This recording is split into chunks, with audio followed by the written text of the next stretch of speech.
Okay, so the handbook for it's called the Handbook for Constructive Living, and that is by David K. Reynolds. Reynolds is an interpreter of two Japanese schools of psychotherapy, one known as Naikan and one known as Morita, and he synthesized these two different schools and constructed what he or put together what he called constructive living, or CL. And CL, or constructive living, is not a form of self-help. I don't think that's the best way to talk about it. It's more a kind of mental health and hygienic practice that could be brought in by, I guess, a kind of mindfulness and a recognizing of oneself as the place and moment of reality that gets reality's work done. And I want to introduce, I guess, a couple of concepts and ideas from the book, and hopefully, if people, if you're very interested in books on self-help or books on self-development, I think you're going to find this to be one of the better books that you could probably get your hands on. Now, some of the basic issues here for CL is to make a distinction between things that are really under our power and things that are not. And one of the ways that um, Reynolds will make this distinction is to just look very quickly at your feelings and then at what your behavior is, or what you actually do. Your behavior, what you actually do, what you choose not to do, those are under your control. But your feelings, how you feel about it, what you think, I mean, your thought is kind of under your control to some extent. You can choose to try to think about something, but it's not ultimately under control.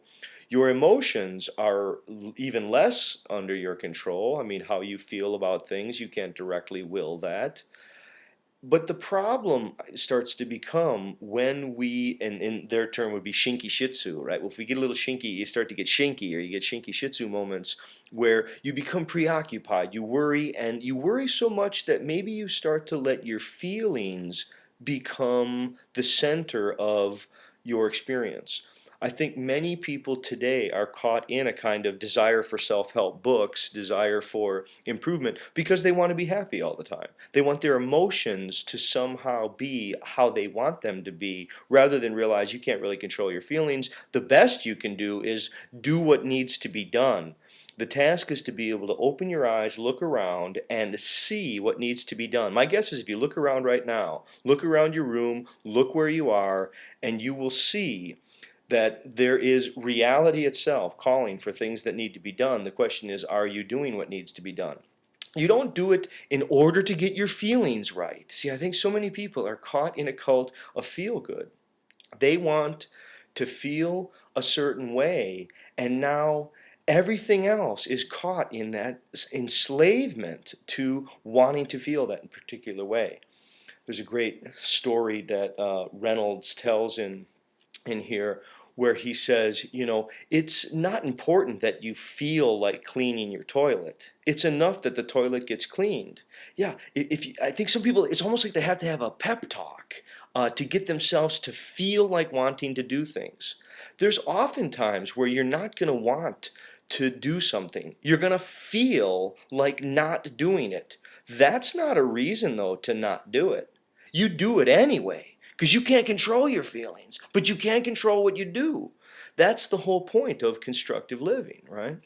Um, Now, Naikan is a part of this, and Naikan is sometimes called a quiet therapy. It's the therapy of indebtedness and gratitude. And one of the strategies in Naikan is sometimes it's called reflection therapy, where you're brought into a room, for example, and they will sit you down, and you do this with all the people in your life, but you begin with your mother or a parent, and you sit down, and in lengthy periods you respond to three questions about this person. First question is, what has this person given to you? How have they given to you? How have they provided to you? In what ways has this other provided or given to you? The next question, you fill it out in all detail. What are all the things that this person has done for me? And then the next question is, in what ways has this person been inconvenienced and burdened by me? In what ways was I an inconvenience or a burden, or perhaps not a convenience for this other person? You write it all in good detail. And then the last question is, how have I given back to the other? How have I returned to the other? How have I contributed to their world? And they'll say what happens is, if you do this at length and you perform reflection therapy in detail, what you disclose is that in your life, according to all the people that you've been in contact with, that you have been given much, you have returned little, and been pretty much a pain in the ass the whole way. Now, when you think about that, you'd think people would be sad about it. What happens instead is it has a tendency to wake people up and get them to realize a deep sense of indebtedness and gratitude to the world around them. Yeah, one of the sayings in Naikan is, the day you were born was the day your mother suffered. And this isn't to feel bad about it, it's to recognize that the world is calling for you to do what needs to be done. And if not you, who's going to do reality? I mean, constructive living sees people as places and moments of the world, right? And I think the constructive living scholars, David K. Reynolds, right? This is really the person you want to look at. But they're skeptical of some of the academic attention that people have towards self-help, which too easily seems to be pandering toward a feeling-centered approach. I think what they really want is a recognition of your feelings are something that you cannot control. Your behavior is something that you can. Open your eyes, look around you, and right now, don't worry about having to feel like doing what needs to be done. Just go do it. All right, thanks.